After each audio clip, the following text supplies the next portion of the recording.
Good morning students. पिछले video lecture में हमने सरल सूक्ष्मदर्शी की बात की थी। उसमें हमने कहा था कि सरल सूक्ष्मदर्शी जो है वो कम फोकस दूरी का एक उत्तल लेंस होता है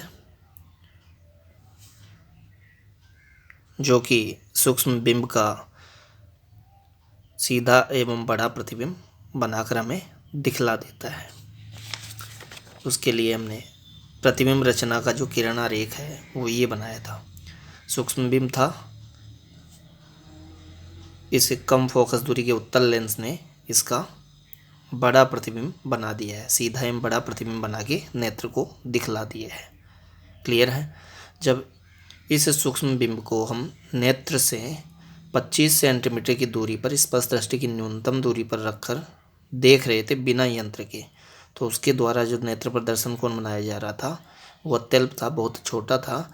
और दर्शन कोण अत्यल्प बनाए जाने के कारण ही इसका जो रेटिना पर प्रतिबिंब बनेगा वो बहुत छोटा बनेगा और ये बहुत छोटी दिखलाई पड़ेगी, और इतनी छोटी दिखलाई पड़ेगी कि वो हमें स्पष्ट नहीं दिखेगी। तो अगर हमें इसको स्पष्ट देखना है तो इसके साइज को थोड़ा बड़ा करना होगा और इसका हमें प्रतिबिंब बनवाना होगा उत्तल लेंस द्वारा। देखिए, उत्तल लेंस से हमने प्रतिबिंब बनवाया है इसका। कहाँ पर? 25 सेंटीमीटर से लेकर अनंत तक कहीं भी बनवा सकते हैं। 25 सेंटीमीटर से पहले तो बनवाना नहीं है, क्योंकि 25 सेंटीमीटर से पहले अगर प्रतिबिंब बनवा लिया तो 25 सेंटीमीटर से पहले बने प्रतिबिंब को तो नेत्र वैसे भी स्पष्ट नहीं देख पाता है, वैसे भी स्पष्ट नहीं देख पाता है। क्लियर बात। तो इसमें तो हमने नेत्र से 25 सेंटीमीटर दूरी पर सूक्ष्म बिंब को ही रखा था, जबकि इसमें हम 25 सेंटीमीटर या उससे ज़्यादा दूरी पर इस सूक्ष्म बिंब का क्या बनवा रहे हैं? प्रतिबिंब। इसमें हमने देखिए इस बिंब को नेत्र से 25 सेंटीमीटर दूरी पर नहीं रखा है, नेत्र को हम यही मान के चल लेते। तो नेत्र से 25 सेंटीमीटर दूरी पर नहीं रखा है, 25 सेंटीमीटर से कुछ पहले ही रख लिया है। हाँ, इसकी जो इमेज बनी है वो हम 25 सेंटीमीटर या उससे ज़्यादा दूरी पर बनवाते हैं। क्यों? क्योंकि यंत्र से जब हम इसको देखेंगे तो नेत्र को इस बिंब को नहीं देखना, अब नेत्र इस बिंब के इस आवर्धित प्रतिबिंब को देखेगा। तो प्रतिबिंब को देखेगा तो जिसको वो देखेगा वही तो 25 पर या उससे ज़्यादा दूरी पर होनी चाहिए। क्लियर बात। तो इसमें हमने बिंब को ही, देखे जाने वाले सूक्ष्म बिंब को ही 25 पे रखा था। इसमें हम नेत्र से 25 सेंटीमीटर दूरी से पहले ही रख रहे हैं इस सूक्ष्म बिंब को, और इसका प्रतिबिंब 25 या 25 से ज़्यादा पर बनवा रहे हैं। क्लियर बात। तो देखिए 25 पर रखा हुआ था सूक्ष्म बिंब और यहाँ पर 25 पर आपने बनवाया, 25 सेंटीमीटर दूरी पर आपने बनवाया है उसका आवर्धित प्रतिबिंब। तो ये सूक्ष्म बिंब, ये आवर्धित प्रतिबिंब, ये भी 25 पर, ये 25 या 25 से ज़्यादा पर, 25 पर समझ लीजिए अभी। तो 25 पर ये सूक्ष्म बिंब है, 25 पर ये आवर्धित प्रतिबिंब है। तो सीधी सी बात है, दोनों 25 सेंटीमीटर की दूरी पर है, एक छोटे आकार का एक बड़े आकार का है। तो जब दोनों नेत्र से बराबर दूरी पर हैं तो छोटे आकार का छोटा दर्शन कोण बनाएगा, बड़े आकार वाला बड़ा दर्शन कोण बनाएगा। इसीलिए हमने इसके द्वारा नेत्र पर बनाए गए दर्शन कोण बीटा को बड़ा बताया था और इसके द्वारा नेत्र पर बनाए गए दर्शन कोण अल्फा को छोटा बताया था। क्लियर बात। मैंने इतनी बातें क्यों बताई है? मैंने इतनी बातें इसलिए बताई है क्योंकि हमने यहाँ पर जब हम सूक्ष्मदर्शी की बेसिक बात कर रहे थे उसमें हमने यहाँ बताया था कि कोई सूक्ष्मदर्शी उत्तल लेंस के आवर्धन प्रभाव द्वारा सूक्ष्म वस्तु का अपेक्षाकृत बड़ा प्रतिबिंब बनाकर नेत्र पर बने दर्शन कोण को बढ़ा देती है। तो नेत्र पर बने दर्शन कोण को कैसा बढ़ा दिया? ये जो बढ़ने की हम बात कर रहे हैं वो किसके सापेक्ष बात कर रहे हैं? ये इसके सापेक्ष बात कर रहे हैं जब हमने उसको 25 सेंटीमीटर दूरी पर रख लिया था, स्पष्ट दृष्टि की न्यूनतम दूरी पर रख लिया था सूक्ष्म बिंब को, और बिना यंत्र के सीधे नेत्र से देख रहे थे, तब जो दर्शन कोण बन रहा था उसके सापेक्ष हम दर्शन कोण के बढ़ने की बात कर रहे हैं। यहाँ इस दर्शन कोण के सापेक्ष यहाँ जो दर्शन कोण बन रहा है, इस प्रतिबिंब द्वारा जो नेत्र पर दर्शन कोण बनाया जा रहा है वो बड़ा है। क्लियर है बात। तो ये तो सरल सूक्ष्मदर्शी की बात हुई। सरल सूक्ष्मदर्शी बेसिकली कम फोकस दूरी का एक उत्तल लेंस ही होता है। इसको हमने आवर्धक लेंस कहा था क्योंकि इसने इस सूक्ष्म बिंब का आवर्धित प्रतिबिंब बनाया है, आवर्धित व सीधा प्रतिबिंब बनाया है। आवर्धित प्रतिबिंब बनाने के कारण ही, बड़ा प्रतिबिंब बनाने के कारण इसको हमने आवर्धक लेंस, मैग्नीफाइंग लेंस और मैग्नीफाइंग ग्लास भी कहा था। क्लियर बात। अब इसमें तो एक उत्तल लेंस हुआ और एक कम फोकस दूरी का उत्तल लेंस था। कम फोकस दूरी का क्यों था ये मैंने बता भी दिया था पिछले वीडियो लेक्चर में भी, कि हमें ये फॉर्मूले जो मिले थे आवर्धन क्षमता के, कोणीय आवर्धन क्षमता के, इसमें देखिए 1 + d/f, f जितनी कम होगी कोणीय आवर्धन क्षमता उतनी ही ज़्यादा होगी, कोणीय आवर्धन क्षमता उतनी ही ज़्यादा होगी। इसीलिए कम फोकस दूरी का उत्तल लेंस ही प्रयुक्त करना चाहिए। क्लियर बात। फिर पिछले वीडियो लेक्चर में हमने ये बात भी बता दी थी कि सरल सूक्ष्मदर्शी की आवर्धन क्षमता जो होती है वो बहुत ज़्यादा नहीं होती है, इसका वैल्यू जो होता है वो <<10 ही होता है, <10 होता है। देखिए यूनिट कुछ नहीं होता है आवर्धन क्षमता का। यूनिट कुछ क्यों नहीं होता है, क्योंकि डी जो है वो भी मीटर में, फोकस दूरी भी मीटर में, मीटर से मीटर कैंसिल आउट होकर ये एक नंबर ही होती है, एक संख्या ही होती है आवर्धन क्षमता। तो आवर्धन क्षमता जो है <10 होती है, किसके लिए, सरल सूक्ष्मदर्शी के लिए। लेकिन अगर हमें कहीं अधिक आवर्धन क्षमता की आवश्यकता हो, बहुत ज़्यादा सूक्ष्म बिंब को, बहुत ज़्यादा सूक्ष्म वस्तु को देखना हो, तो फिर सरल सूक्ष्मदर्शी से नहीं देखा जा सकेगा उसे। उसके लिए फिर हमें संयुक्त सूक्ष्मदर्शी की आवश्यकता होगी, जिसमें कई उत्तल लेंसों के संयोजन को प्रयुक्त किया जाता है। तो हमारे सिलेबस में 2 उत्तल लेंसों के संयोजन वाला संयुक्त सूक्ष्मदर्शी है, जिसमें आवर्धन 2 बार होगा। एक बार सूक्ष्म बिंब का आवर्धन करेगा पहला लेंस, जो कि उस सूक्ष्म बिंब की ओर रखा हुआ है, जिसको हम अभिदृश्यक लेंस बोलते हैं। वस्तु की ओर, देखी जाने वाली वस्तु की ओर जो लेंस होता है उसको हम अभिदृश्यक लेंस बोलते हैं, ऑब्जेक्टिव लेंस बोलते हैं, ओ लेंस बोलते हैं। ऑब्जेक्टिव से ओ ले लिया, लेंस कैपिटल ओ बोलते हैं, लेंस ओ बोलते हैं उसको। क्लियर बात। और एक लेंस वो जो आँख की तरफ रखते हैं, उस लेंस को बोलते हैं अभिनेत्र लेंस या नेत्रिका। अभिनेत्र का मीनिंग हो गया नेत्र की ओर, अभिदृश्यक का मतलब हो गया देखे जाने वाले दृश्य की ओर, देखी जाने वाली सूक्ष्म वस्तु की ओर। तो संयुक्त सूक्ष्मदर्शी में 2 लेंस होंगे। आज हम संयुक्त सूक्ष्मदर्शी के बारे में ही बात करने जा रहे हैं। देखिए संयुक्त सूक्ष्मदर्शी, इसकी संरचना में हम 2 लेंस बता के चल रहे हैं। एक लेंस है अभिदृश्यक लेंस, ऑब्जेक्टिव लेंस, जिसको हम लेंस ओ बोलेंगे, और दूसरा लेंस है अभिनेत्र लेंस, जिसे हम नेत्रिका भी बोलते हैं। क्लियर बात। आई पीस इसको हम लेंस ई बोलते हैं। तो एक तो लेंस ओ, एक लेंस ई, शॉर्ट में बोल लें तो। वैसे पूरा नाम अभिदृश्यक लेंस, अभिनेत्र लेंस, या इसको नेत्रिका नाम से भी हम बोलते हैं। अभिदृश्यक, अभि का मतलब होता है की ओर, दृश्यक दृश्य समझिए, देखे जाने वाले दृश्य की ओर। दृश्य कौन है यहाँ, सूक्ष्म वस्तु है। तो देखी जाने वाली सूक्ष्म वस्तु की ओर संयुक्त सूक्ष्मदर्शी का जो लेंस रखते हैं हम उसको बोलते हैं अभिदृश्यक लेंस। और नेत्र की ओर जो लेंस रखते हैं, नेत्र के पास जो लेंस रखते हैं उसको हम बोलते हैं अभिनेत्र लेंस। नेत्र की ओर वाला लेंस अभिनेत्र लेंस। क्लियर बात। तो यहाँ हम 2 उत्तल लेंसों वाले संयुक्त सूक्ष्मदर्शी की बात करने जा रहे हैं। अब चूंकि इसमें 2 उत्तल लेंस है, तो 2 उत्तल लेंस है तो इसकी आवर्धन क्षमता भी सरल सूक्ष्मदर्शी की तुलना में ज़्यादा होगी। सरल सूक्ष्मदर्शी में हमने एक ही उत्तल लेंस बताया था, एक उत्तल लेंस था तो आवर्धन भी एक ही बार हो रहा था, जबकि इसमें 2 बार आवर्धन हो जाएगा।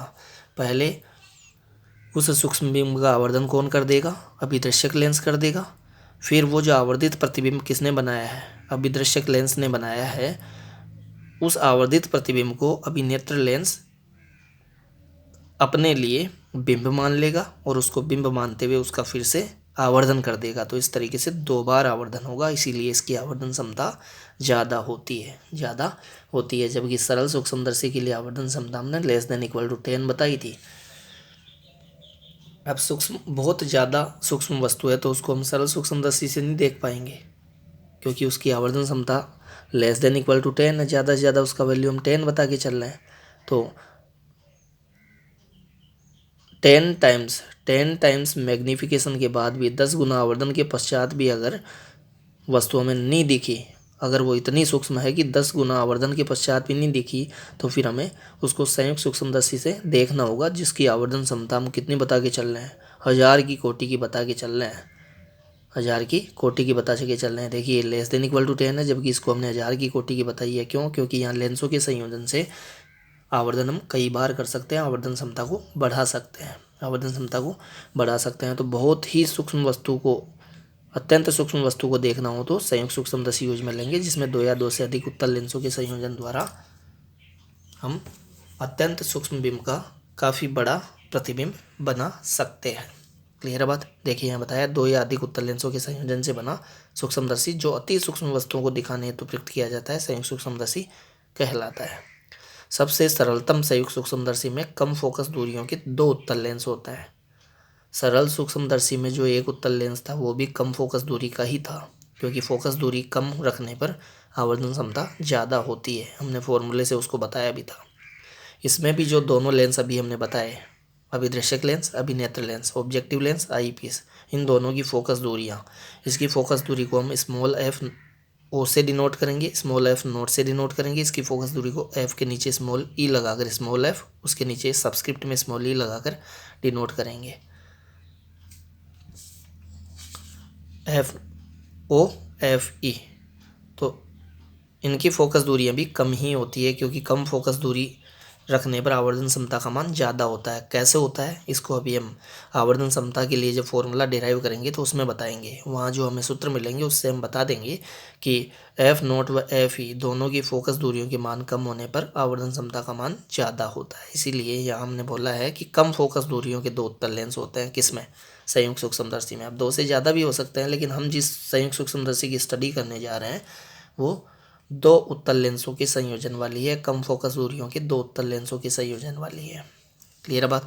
अभी हम उसकी संरचना की बात करते हैं। किसकी? संयुक्त सूक्ष्मदर्शी की संरचना की बात करते हैं। तो संरचना का रफ आइडिया मैं एक डायग्राम से देता हूँ। ये डायग्राम आपको बनाना नहीं है, बस माइंड में रखना है, थोड़ा सा माइंड में रखना है। देखिए संरचना में हमने कहा है इसमें एक लंबी बेलनाकार नली होती है, जिसके एक सिरे पर लंबी बेलनाकार नली होती है, जिसके एक सिरे पर कम फोकस दूरी एफ नोट का एक लेंस होता है, एक उत्तल लेंस होता है, जो कि देखे जाने वाले सूक्ष्म बिंब की ओर है। इसीलिए इसका नाम है अभिदृश्यक। देखे जाने वाले दृश्य की ओर जो लेंस है उसको अभिदृश्यक लेंस बोल रहे हैं। इसकी फोकस दूरी कम है। ये इस लंबी नली के एक सिरे पर, किस सिरे पर? वस्तु की ओर वाले, देखी जाने वाली वस्तु की ओर वाले सिरे पर होता है, इसीलिए इसका नाम अभिदर्शक लेंस रखा है। अब इसकी फोकस दूरी कम है और इसका द्वारक भी छोटा है, छोटे द्वारक का होता है। छोटे द्वारक का इसलिए होता है क्योंकि ये देखी जाने वाली सूक्ष्म बिंब की ओर रहता है और सूक्ष्म बिंब से प्रकाश किरणें इसमें आकर प्रवेश करती है। तो इसका द्वारक छोटा लेने की बजाय अगर बड़ा लिया जाए, अगर इसका द्वारक बड़ा लिया जाता तो इस सूक्ष्म वस्तु से जो प्रकाश किरणें आती वो बड़े द्वारक में फैलती, और सूक्ष्म वस्तु से हम जानते हैं प्रकाश किरणें ज़्यादा नहीं आएगी। तो फिर वो आपने द्वारक यहाँ बड़ा ले लिया, बड़े द्वारक का ये अभिदर्शक लेंस ले लिया, तो ये इस सूक्ष्म वस्तु से जो प्रकाश किरणें आएगी वो बड़े द्वारक में फैलेगी, और बड़े द्वारक में फैलेगी तो इस सूक्ष्म वस्तु का जो प्रतिबिंब बनेगा वो उतना ज़्यादा चमकीला नहीं बन पाएगा, स्पष्ट दिखलाई नहीं पड़ेगा। इसीलिए इसको हमने छोटे द्वारक का लिया है, कम फोकस दूरी का लिया है। फोकस दूरी कम तो 2 कारण हो गए।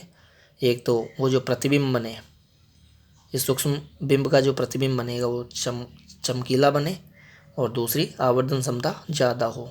आवर्धन क्षमता ज़्यादा कैसे होती है फोकस दूरी कम लेने पर, इसकी हम अभी डेरिवेशन से जो फॉर्मूला प्राप्त करेंगे उससे बात करेंगे। तो देखिए हमने बताया है कम फोकस दूरी एफ नोट एवं छोटे द्वारक का एक उत्तल लेंस लगा होता है। नली का इस लेंस युक्त सिरा देखी जाने वाली वस्तु की ओर रखा जाता है, इसीलिए इस लेंस को अभिदर्शक लेंस, ऑब्जेक्टिव लेंस कहते हैं। नली के दूसरे सिरे पर, नली का ये जो दूसरा सिरा है उस पर एक नली और होती है, एक दूसरी समाक्षीय बेलनाकार नली होती है। फिर इस नली का जो बाहर वाला सिरा है, अंदर वाला सिरा हम इसको बोल के चल रहे हैं, इस वाले सिरे को, इस नली का जो बाहर की ओर वाला सिरा है, नली के दूसरे सिरे पर नली के दूसरे सिरे पर एक अन्य समाक्षीय बेलनाकार नली होती है। इस नली के बाहरी सिरे पर अपेक्षाकृत अधिक फोकस दूरी का, वैसे तो इसकी फोकस दूरी एफ भी कम ही है, लेकिन इसकी तुलना में ज़्यादा है।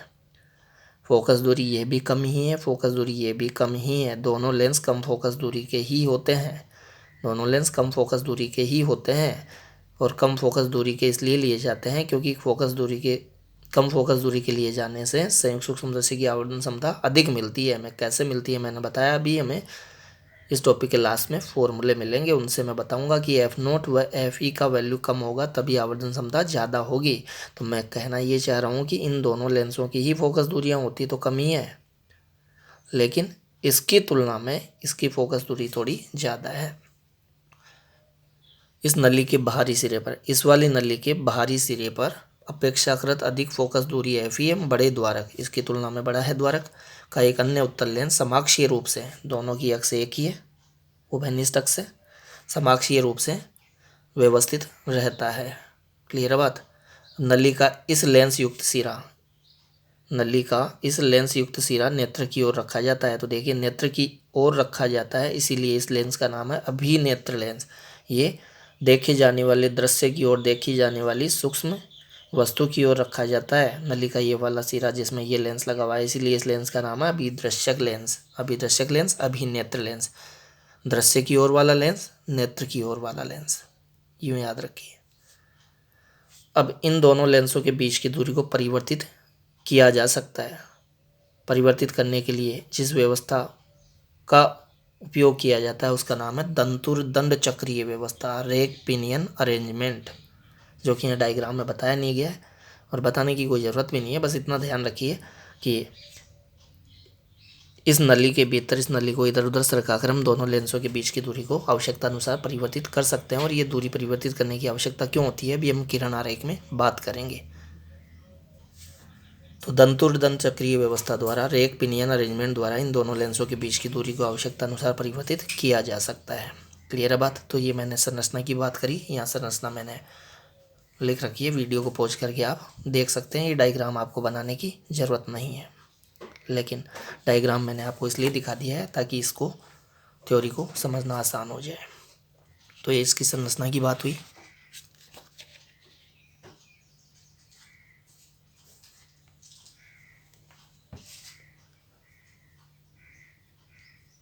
यहाँ देखिए हमने ये बात बताई है कि अभिनेत्र लेंस की फोकस दूरी जो है अभिदृश्यक लेंस की फोकस दूरी से थोड़ी ज़्यादा होती है। वैसे दोनों ही कम फोकस दूरी के ही होते हैं, ये फोकस दूरी भी कम ही है, ये भी कम ही है, लेकिन इसकी तुलना में ये थोड़ी सी ज़्यादा होती है। देखिए अभिदर्शक लेंस को हमने ओ लेंस बोला है, अभिनेत्र लेंस को हमने ई लेंस बोला है, ई लेंस बोला है। तो कहीं मैं ई लेंस बोलता हूँ तो आप उसको अभिनेत्र लेंस समझ के चलिए, ओ लेंस बोलता हूँ तो मैं उसको आप अभिदर्शक लेंस समझ के चलिए। क्लियर बात। फिर यहाँ हमने बताया कि अभिदर्शक लेंस का छोटा द्वारक क्यों लिया जाता है। अभिदर्शक लेंस का द्वारक छोटा है, उसकी तुलना में अभिनेत्र लेंस का द्वारक बड़ा है। अभिदर्शक लेंस की फोकस दूरी छोटी है, उसकी तुलना में अभिनेत्र लेंस की फोकस दूरी बड़ी है। वैसे दोनों ही फोकस दूरियाँ छोटी ही होती है, छोटी ही ली जाती है। अभिदर्शक लेंस छोटे द्वारक का इसलिए लिया जाता है क्योंकि इसमें प्रकाश बहुत सूक्ष्म वस्तु से आता है, तो वह छोटे द्वारक में ज़्यादा नहीं फैल पाता है। अगर बड़ा द्वारक लेंगे तो वह बहुत ज़्यादा फैल जाएगा और सूक्ष्म बिंब का स्पष्ट व चमकीला प्रतिबिंब नहीं बन पाएगा। तो देखिए छोटे द्वारक लिए जाने के कारण वो ज़्यादा नहीं फैल पाता है उस छोटे द्वारक में। किसके छोटे द्वारक में? अभिदर्शक लेंस के छोटे द्वारक में वो ज़्यादा नहीं फैल पाता है सूक्ष्म बिंब से आने वाला प्रकाश, इस कारण वस्तु का चमकीला प्रतिबिंब बनता है जो कि स्पष्ट दिखाई देगा हमें।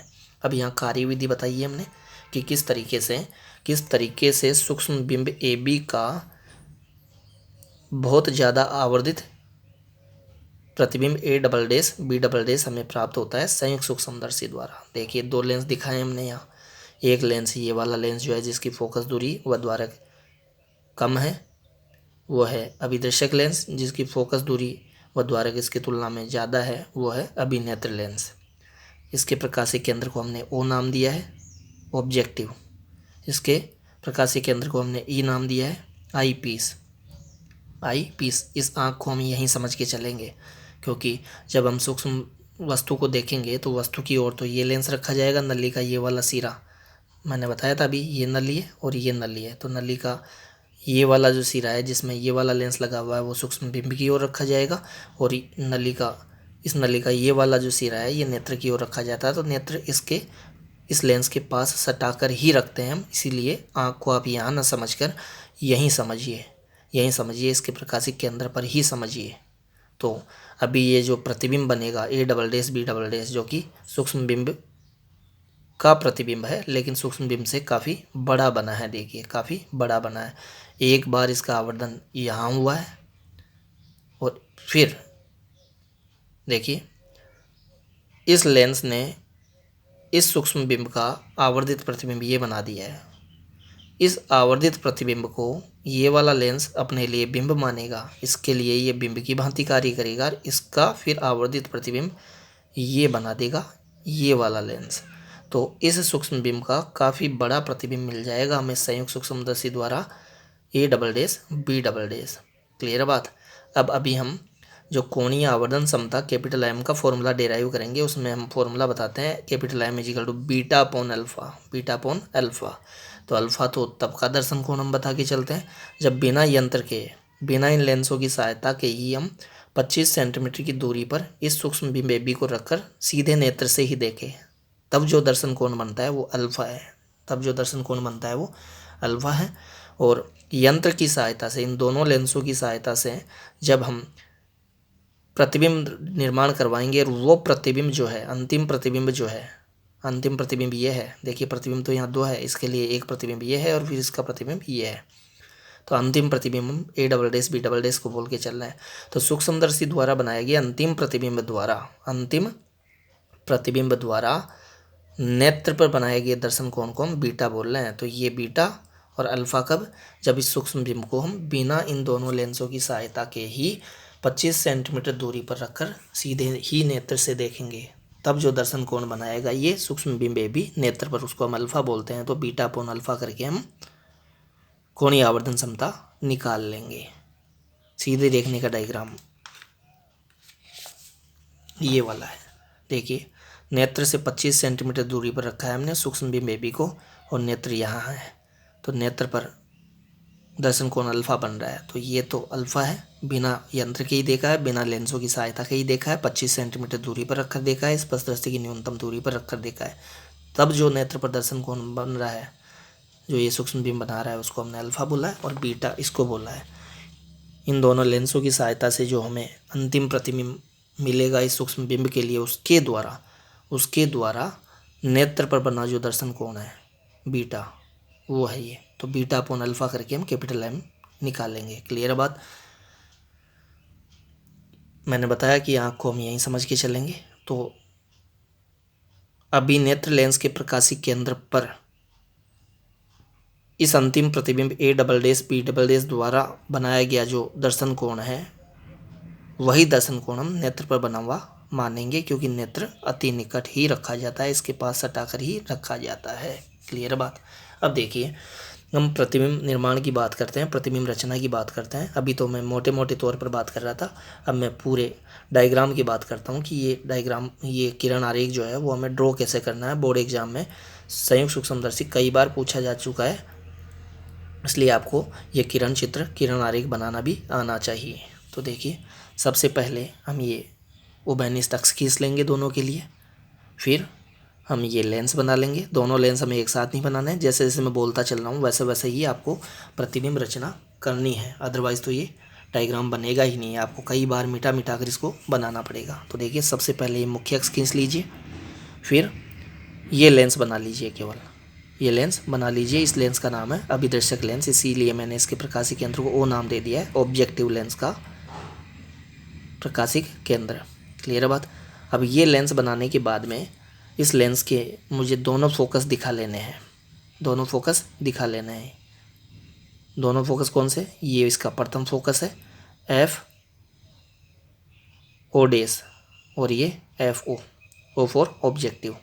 डैश पहले फोकस के लिए है, जिस पर डैश नहीं लगा हुआ वो इसका द्वितीयक फोकस है, जिसको मुख्य फोकस बोल के चलते हैं हम। क्लियर बात। तो अब हमने क्या किया है, जिस सूक्ष्म बिंब को हमें देखना है, जिस सूक्ष्म बिंब को हमें देखना है संयुक्त सूक्ष्मदर्शी की सहायता से, उसको इस लेंस के प्रथम फोकस से थोड़ा सा बाहर रखना है, ज़्यादा बाहर नहीं, थोड़ा सा बाहर, प्रथम फोकस के थोड़ा बाहर रखना है। प्रथम फोकस के थोड़ा बाहर रखने से क्या होगा, देखिए उत्तल लेंस से प्रतिबिंब निर्माण की जब हमने बात की थी, 6 केसेस जो हमने देखे थे उसमें 4th केस देखिए आप, 4th केस है ये वाला देखिए। जब उत्तल लेंस के प्रथम फोकस से इधर की तरफ हम रखते हैं बिंब को, तो इसका प्रतिबिंब देखिए, प्रतिबिंब कहाँ बनता है, 2f व अनंत के बीच कहीं बनता है। वह आकार में इस बिंब से बड़ा बनता है। वास्तविक बना है, आकार में बिंब से बड़ा बना है और उल्टा बना है। देखिए ए बी के सापेक्ष ए डैश बी डैश उल्टा है। दो प्रकाश किरणें कौन सी लिए, एक मुख्य अक्ष के समांतर आने वाली और एक ये प्रकाशी केंद्र से गुजर कर जाने वाली, प्रकाशी केंद्र से गुजर कर जाने वाली। तो इसी फोर्थ केस को हमने यहाँ यूज में लिया है प्रतिबिंब रचना करने के लिए। देखिए प्रथम फोकस से थोड़ा बाहर रखा है, तो प्रथम फोकस से थोड़ा जब बाहर रखते हैं तो इसका प्रतिबिंब जो है वो बिंब से बड़ा बनता है, बिंब से बड़ा बनता है। और 2f नोट से इधर बनेगा, तो 2f नोट यहाँ दिखाया नहीं है हमने, तो f नोट से इधर बनेगा, 2f नोट से ही इधर बनेगा, तो f नोट से तो इधर बनना ही है। क्लियर है बात। तो देखिए एक प्रकाश की किरण हमने इसके प्रकाशी केंद्रों से गुजर कर जाती हुई लिए, जो कि सीधी गुजर जाएगी, यहाँ तक समझ के चलिए आप। एक प्रकाश किरण इसके मुख्य अक्ष के समांतर आती हुई लिए, जो कि अपवर्तन के पश्चात इसके द्वितीयक फोकस से गुजर जाएगी। इन दोनों प्रकाश किरणों ने इस बिंदु पर एक दूसरे को प्रतिच्छेदित किया है। तो ये कहाँ से आ रही थी दोनों प्रकाश किरणें, बिंब ए बी के बिंदु बी से आ रही थी, शीर्ष से आ रही थी। तो बी का प्रतिबिंब बन गया बी डैश, बी डैश से मुख्य अक्ष पर लंब डाला, मुख्य अक्ष को जिस बिंदु पर जाकर वो मिला उसको हमने ए डैश नाम दे दिया। तो ये ए डैश बी डैश जो है वो ए बी सूक्ष्म बिंब ए बी का प्रतिबिंब है, जो कि आकार में सूक्ष्म बिंब ए बी से बड़ा है, उल्टा है, बड़ा है, उल्टा है, वास्तविक है, क्योंकि वास्तविक प्रतिच्छेदन से बना है। क्लियर बात। अब देखिए इस लेंस ने ये प्रतिबिंब बना दिया, इसीलिए इस लेंस के प्रकाशी केंद्र से यहाँ तक की जो दूरी है उसको हमने प्रतिबिंब दूरी वी नोट नाम दिया है। वो ऑब्जेक्टिव लेंस के लिए लाया है, ऑब्जेक्टिव लेंस की प्रतिबिंब दूरी। ऑब्जेक्टिव लेंस के लिए बिंब कौन था, ये था ए बी, तो ये बिंब दूरी होगी उसकी, ये प्रतिबिंब दूरी होगी यहाँ से यहाँ तक की उसकी फोकस दूरी है, जो कि उत्तल लेंस की फोकस दूरी सदा पॉजिटिव ही होती है। चिन्ह परिपाटी से देखें तो ये वाली पॉजिटिव होगी, ये वाली नेगेटिव होगी, क्योंकि ये इस ओर जाकर मापनी होगी, ये इस ओर जाकर मापनी होगी। तो आपतित प्रकाश किरण की विपरीत दिशा में जाकर जो मापना पड़ता है जिस दूरी को, वो नेगेटिव, जो दिशा में चलकर मापनी पड़ती है वो पॉजिटिव। ये द्वितीय फोकस है, तो इसको मापने के लिए हमें इधर चलना पड़ेगा, इसलिए फोकस दूरी जो है उत्तल लेंस की पॉजिटिव। क्लियर बात। अब देखिए ये वाला जो प्रतिबिंब बना दिया इस वाले लेंस ने, थोड़ा बड़ा तो इसने बना दिया, ये सूक्ष्म था, इसका थोड़ा आवर्धन तो यहाँ हो गया। अब ये जो बिंब बना है ये इसके लिए ये जो प्रतिबिंब बना है इस वाले सूक्ष्म बिंब का, वो इसके लिए बिंब की भांति कार्य करेगा, बिंब की भांति कार्य करेगा। अब हम दंतुर चक्रीय व्यवस्था द्वारा इस लेंस को, यूँ समझ लीजिए, इस लेंस को इधर उधर सरकाकर, तो इस लेंस को इधर उधर सरकाएंगे तो इसके साथ इसका प्रथम फोकस भी तो मूव करेगा, प्रथम फोकस पर द्वितीय फोकस भी मूव करेंगे। तो हमें ये वाला जो सूक्ष्म बिंब ए डैश बी डैश है वो इस लेंस के प्रथम फोकस व इस लेंस के बीच कहीं ले लेना है, बीच कहीं ले लेना है। मैं कहना क्या चाह रहा हूँ कि हमें दंड चक्रीय व्यवस्था द्वारा इस लेंस की पोजीशन को चेंज इस तरीके से करना है कि इसके द्वारा बनाया गया ये जो प्रतिबिंब है वो इस लेंस के प्रथम फोकस है एफ डैश व इस लेंस के बीच कहीं आ जाए, बीच कहीं आ जाए। तो जब इसके प्रथम फोकस, इस लेंस के प्रथम फोकस व इस लेंस के बीच में कहीं इसको हम ले लेंगे तो ये वाला लेंस इसका आभासी सीधा व इससे बड़ा प्रतिबिंब बनाएगा। वही प्रतिबिंब निर्माण का सिक्स्थ केस। लेकिन इसमें हमने बिंब जो है वो सीधा ले रखा है, जबकि यहाँ ये जो है इसके लिए जो बिंब ए डैश बी डैश है वो उल्टा है। तो ये उल्टा है तो फिर ये भी उल्टा ही बना है। मैं उल्टा बोल रहा हूँ तो इसके सापेक्ष उल्टा बोल रहा हूँ, इसके सापेक्ष तो ये सीधा ही है, क्योंकि ये उल्टा ये भी उल्टा, तो उल्टे के लिए उल्टा क्या होगा, सीधा ही होगा। क्लियर बात। तो इसके लिए इसको सीधा ही कहा जाएगा, लेकिन इसके सापेक्ष अगर हम अंतिम प्रतिबिंब की बात करें तो मूल बिंब के सापेक्ष तो अंतिम प्रतिबिंब उल्टा है, और इसके सापेक्ष तो ये भी उल्टा है, लेकिन इसके सापेक्ष इसको बोल लें तो सीधा ही होगा। तो क्लियर है। इसके द्वारा बनाया गया प्रतिबिंब ये है, ये इसके लिए बिंब बन जाएगा, और इसका ये प्रतिबिंब बनाएगा यहाँ पर जो कि इसके सापेक्ष बड़ा है, आभासी है, सीधा है, इसके सापेक्ष सीधा है, इसके सापेक्ष उल्टा है। क्लियर बात। तो देखिए यहाँ तक बात होगी थी। फिर इसके लिए प्रतिबिंब निर्माण की बात करेंगे तो ये जो दो प्रकाश की न्यारी थी इनको हम आगे एक्सटेंड कर लेंगे। मैं इसके लिए ये बिंब है, इस बिंब के लिए प्रतिबिंब रचना इसकी बात कर रहा हूँ, तो ये 2 प्रकाश किरण, तो ये जो सीधी हमने ले ली है, क्लियर बात। और एक प्रकाश किरण हमने ये भी ली है, इसके प्रकाश केंद्र से गुजरकर जाती हुई, क्योंकि हमें दर्शन कोण भी बताना होगा, बीटा बताना होगा, इसलिए डायग्राम को कैसे बनाएंगे वो मैं बता देता हूँ आपको।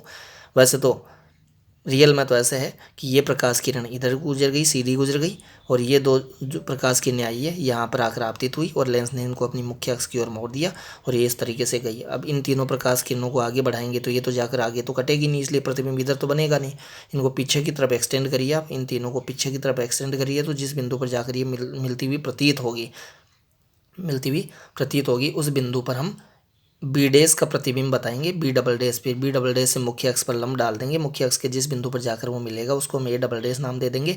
तो ए डैश बी डैश का प्रतिबिंब बन गया है A double dash B double dash. किस लेंस द्वारा? इस लेंस द्वारा। तो इस लेंस के लिए बिंब ये है, प्रतिबिंब ये है, इस लेंस के लिए बिंब ये है, प्रतिबिंब ये है। क्लियर बात। ये इसके लिए बिंब दूरी, ये इसके लिए प्रतिबिंब दूरी हमने बता दी है। अब इसके लिए बिंब ये है, तो यहाँ से यहाँ तक इसके प्रकाशी केंद्र से यहाँ तक की दूरी को हमने यू ई बोला है, ई लेंस के लिए, आई पीस के लिए। अभी नेत्र लेंस के लिए बिंब दूरी जो कि लेस देन इक्वल टू इसकी फोकस दूरी होनी चाहिए, इसकी फोकस दूरी से कम होनी चाहिए। क्यों? क्योंकि हमने इस वाले बिंब को इसके प्रथम फोकस व इस लेंस के बीच कहीं लिया था अभी दंतु दंत चक्रीय व्यवस्था द्वारा, तभी ये लेंस इसका आभासी, सीधा व बड़ा प्रतिबिंब बना पाएगा। क्लियर बात। 6th केस उत्तल लेंस से प्रतिबिंब निर्माण का 6th केस, ये उत्तल लेंस से प्रतिबिंब निर्माण का 4th केस हमने बताया, जिनकी हम पहले बात कर चुके हैं उत्तल लेंस से प्रतिबिंब निर्माण में। क्लियर बात। वैसे यहाँ तक प्रतिबिंब निर्माण के बाद में सबसे पहले आपको ये वाली किरण खींचनी है, तभी डायग्राम बन पाएगा, नहीं बनेगा नहीं। फिर इसको आप पीछे एक्सटेंड कर दीजिए, फिर इसके थोड़ा इधर की तरफ आप ये बिंब पहले ही बना लीजिए, इस लाइन के हिसाब से, पीछे एक्सटेंडेड लाइन के हिसाब से इसके थोड़ा सा इधर ये बना लीजिए। और फिर ये किरणें जो यहाँ तक आ गई थी, यहाँ तक आ गई थी, उसको इससे यहाँ मिला लीजिए, इसको यहाँ मिला लीजिए, फिर इनको आगे एक्सटेंड कीजिए। ऐसे आप डायग्राम बनाएंगे तो ही बनेगा, अदरवाइज बनेगा ही नहीं है। क्लियर है। इसके लिए बिंब ये, इसलिए बिंब दूरी यू ई, और इसके लिए प्रतिबिंब ये, इसलिए प्रतिबिंब दूरी वी ई। इस वाले लेंस के लिए बिंब दूरी प्रतिबिंब दूरी के नीचे हमने ई लगाया, इस वाले लेंस के लिए बिंब दूरी प्रतिबिंब दूरी के नीचे हमने ओ लगाया, O for objective, E for eyepiece. Clear बात। और ये प्रतिबिंब में कहाँ से कहाँ तक बना सकते हैं? स्पष्ट दृष्टि की न्यूनतम दूरी डी से लेकर अनंत तक कहीं भी बनवा सकते हैं, डी से लेकर अनंत तक कहीं भी बनवा सकते हैं, क्योंकि उससे पहले तो इसको बनवाना नहीं है, अदरवाइज तो नेत्र को स्पष्ट दिखाई नहीं देगा, क्योंकि स्पष्ट दृष्टि की न्यूनतम दूरी से पहले बनवाया गया प्रतिबिंब नेत्र को स्पष्ट दिखलाई नहीं पड़ता है, स्पष्ट दिखलाई नहीं पड़ता है। क्लियर है बात। तो ये तो प्रतिबिंब रचना की बात हुई। सूक्ष्म बिंब का काफ़ी बड़ा प्रतिबिंब बना दिया है सूक्ष्मदर्शी में, तो इसका आवर्धन बहुत ज़्यादा है सरल सूक्ष्मदर्शी की तुलना में, तो ये सूक्ष्म बिंब आसानी से नेत्र को दिख जाएगा।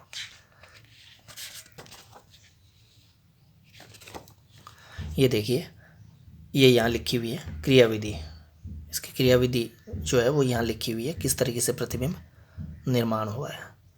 नेक्स्ट वीडियो लेक्चर में हम कोणीय आवर्धन क्षमता की बात करेंगे संयुक्त सूक्ष्मदर्शी के लिए।